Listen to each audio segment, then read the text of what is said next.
Hello friends, मैं रवि एक बार आपका फिर से स्वागत करता हूँ मेरे channel accounting solution with Ravi Demla में।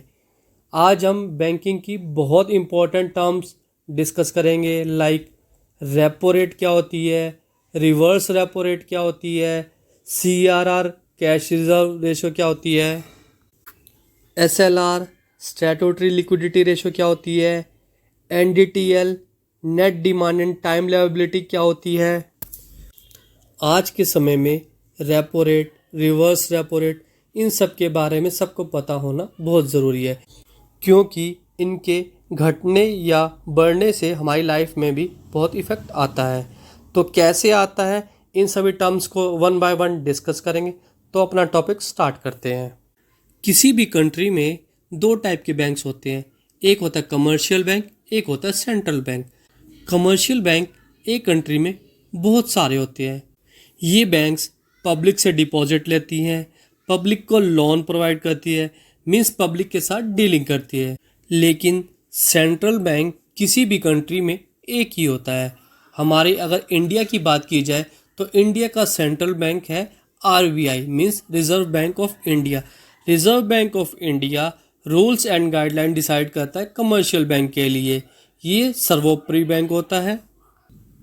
ये बैंक जो भी रूल्स एंड गाइडलाइन डिसाइड करता है, कमर्शियल बैंक को वो बातें माननी होती है। तो ये कंसेप्ट आपको क्लियर है, कमर्शियल बैंक क्या होते हैं, सेंट्रल बैंक क्या है और इनका काम क्या क्या है। अब बात करते हैं रेपो रेट की। रेपो रेट क्या है? जब कमर्शियल बैंक को फंड की रिक्वायरमेंट होती है तो वह fund central bank means RBI से लोन पर लेता है। उस लोन के ऊपर RBI बैंक जिस रेट से इंटरेस्ट चार्ज करता है, उस रेट को हम रेपो रेट कहते हैं। RBI लोन के एवज में कोलैटरल सिक्योरिटी भी लेता है। ये था हमारा रेपो रेट। अब हम बात करते हैं रिवर्स रेपो रेट की। जैसा कि इसके नाम से डिफाइन हो रहा है, reverse repo rate means repo rate का ठीक उल्टा। इसके केस में RBI लोन नहीं देता, RBI लोन लेता है किन से? कमर्शियल बैंक से। जब कमर्शियल बैंक्स RBI को लोन देते हैं तो उसके एवज में जो कमर्शियल बैंक इंटरेस्ट चार्ज करते हैं, उस इंटरेस्ट की जो रेट होती है उसको रिवर्स रेपो रेट कहते हैं। लेकिन यहाँ पर एक ध्यान देने वाली बात है, इसके ऊपर जो इंटरेस्ट का रेट है वो डिसाइड करता है RBI means reserve bank of India. Reverse repo rate हमेशा रेपो रेट से कम होती है। अब हम बात करते हैं CRR एंड SLR की, मीन्स कैश रिजर्व रेशो की एंड स्टैट्यूटरी लिक्विडिटी रेशो की।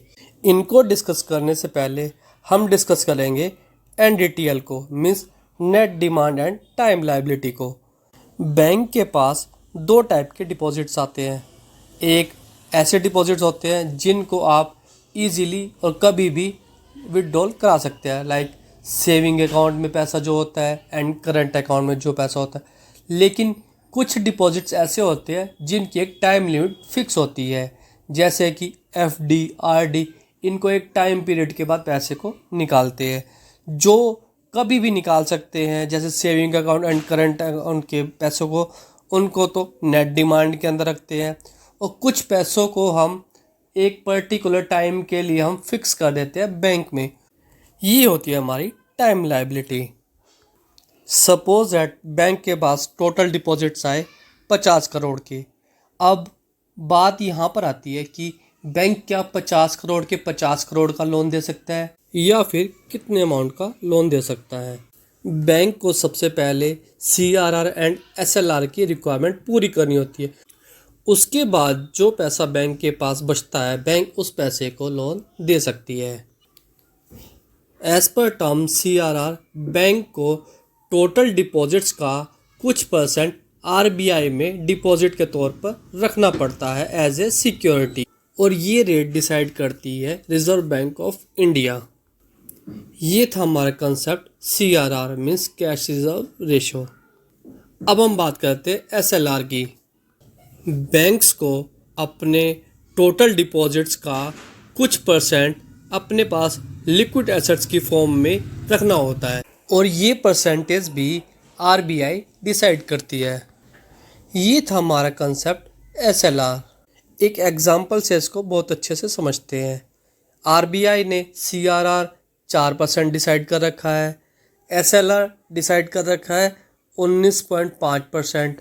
तो टोटल सीआरआर एंड एसएलआर मिलाकर के हो गया 23.5%।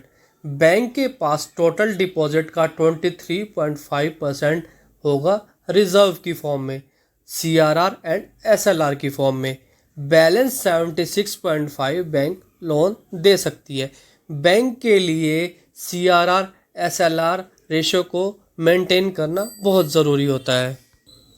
आरबीआई ने सीआरआर एंड एसएलआर रेशो को इसलिए बैंकों के ऊपर रखा है क्योंकि बैंकों को किसी भी प्रकार की प्रॉब्लम आती है, लाइक फंड क्राइसिस होते हैं या बैंक इंसॉल्वेंट होता है, तो बैंक के इन्वेस्टर जिन्होंने बैंक में पैसे डिपॉजिट करा रखे हैं उनके पास कोई ना कोई सिक्योरिटी हो। तो ये था हमारा कंसेप्ट। रेपो रेट क्या है, रिवर्स रेपो रेट क्या है, सीआरआर क्या है, एसएलआर क्या है, एनडीटीएल क्या है। आई होप आपको ये कंसेप्ट बहुत अच्छे से क्लियर हो गए होंगे और ये बहुत इम्पोर्टेंट है और आपको इनके बारे में पता होना चाहिए। अगर आपको मेरा आज का टॉपिक अच्छा लगा हो, मेरे चैनल को सब्सक्राइब कर सकते हैं, बेल आइकन का बटन दबा सकते हैं। मुझे मोटिवेट करने के लिए मेरे वीडियो को लाइक भी कर सकते हैं। आज के लिए इतना ही, धन्यवाद।